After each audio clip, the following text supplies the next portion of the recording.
I had too much lasagna and I was like, oh. Too much. All right. Have you had your dinner? Are we rolling? Yeah. We are rolling. We are at a restaurant and we are here to celebrate Baby Lasagna. Hello. Hello, hello, William.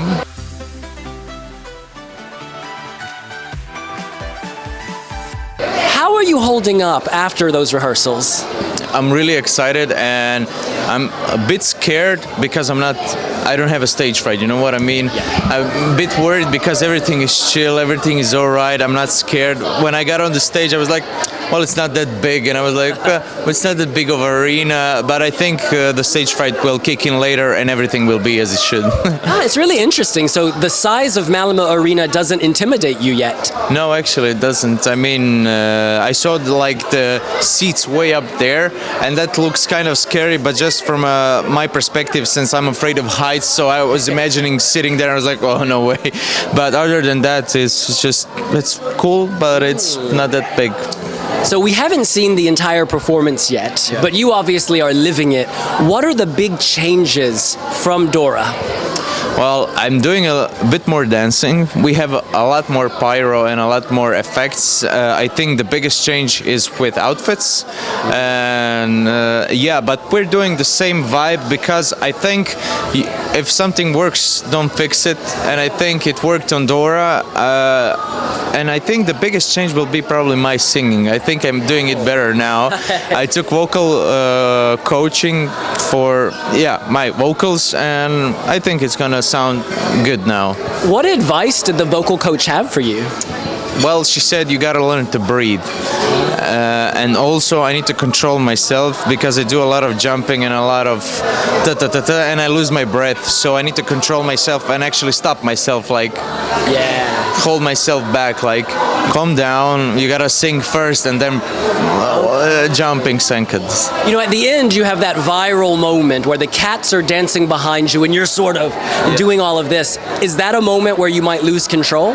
Yeah, but that is fine because after that there's no singing. So usually on that part, if you look closely, my in-ears go out of my ear, so I don't hear music anymore. It's just pure energy and pure moment. Oh, fantastic. Yeah.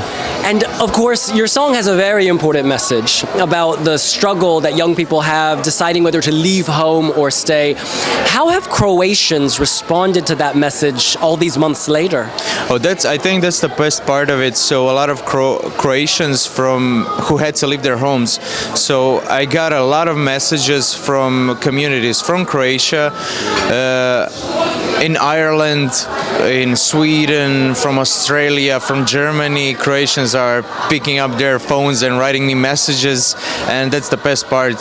They're saying that they have something to relate to now and they feel heard or understood, at least from artistic standpoint of view, not so much from a politics yet. But that's the best part. If I had a chance to make somebody happy within those 3 minutes that I performed, that's the point of music. That's the point of Eurosong, I think. And if y'all feel seen, you can vote from abroad. Let's get that diaspora vote. Yeah, pokažimo koliko nas ima. Pokaža koliko nas ima. That's really close. Yeah, right. Now, speaking of smiles, we're all laughing. You have a book out. Please tell us about your book. Oh, yeah. So it's the picture book. It's a story told from a perspective of my cat Stjepan, the one-eyed cat, orange cat, and how he saw me making Rim Tim Tagadim. And I think it has a really cool story. At the end he says, I figured it out. Happiness doesn't come from trophies, it comes from adventures that we take together.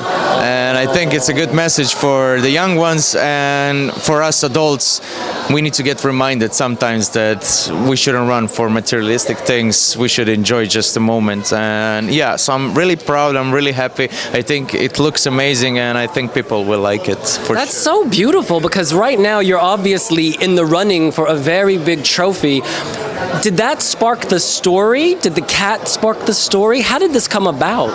Well, I had a friend, Yellow Yuri. He's the author alongside me, and we talked about it. We wanted to talk about what message do we want to convey, and since there is a lot of talk about trophies on Dora, and now in Croatia for other awards, music awards, and now Eurovision, and at the end of the day, we agreed upon it's not about actually the trophies or awards or first place or second or third, whatever.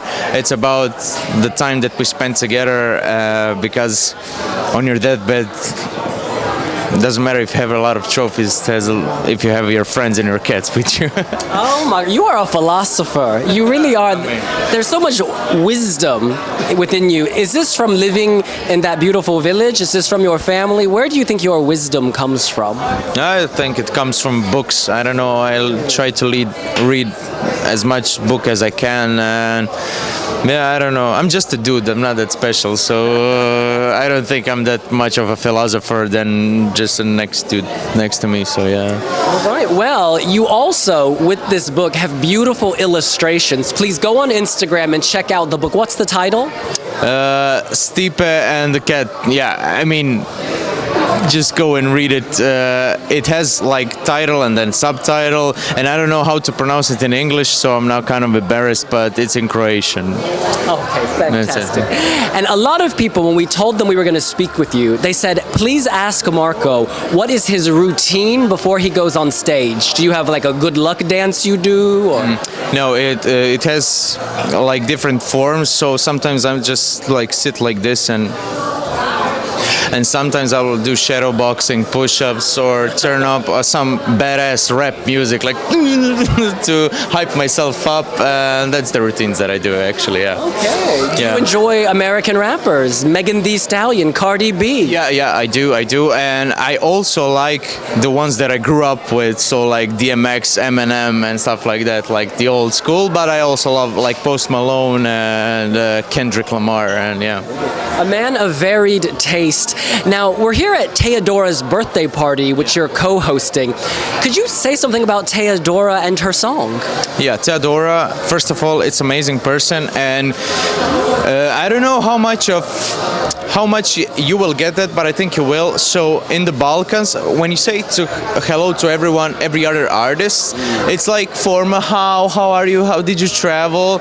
And when we are with Teya Dora, it's like, šta ima? It was totally casual, like in our language, like, yeah, we know each other. It's like more of a, Balkan thing. Okay. It's totally chill. And her song, we can't stop singing it. Every time we travel to the pre-parties, our PR was like, It started to sing, and I was like, oh my gosh, shut up. It came to a point where it's like, okay, we need to stop singing that song because it got stuck in our ears.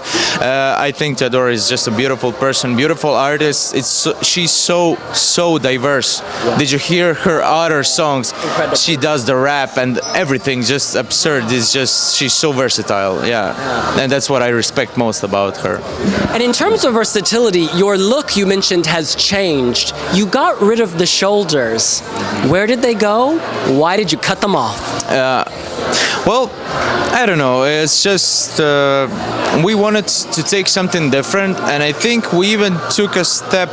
I think we didn't go above and beyond because, but if you watch my previous music videos, it's always something different, and I wanted to do something different for Eurovision, but my team was like, okay, we can't go that far. We have to stick to the.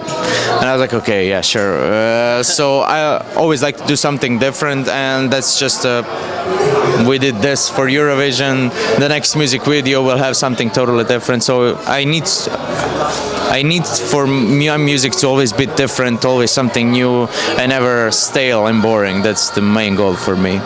Never stale, never boring. A delicious lasagna, a baby lasagna, not broccolini, baby lasagna. Thank you so much. Thank you, William. It was an honor. Always pleasure chatting. Vala you slay, really.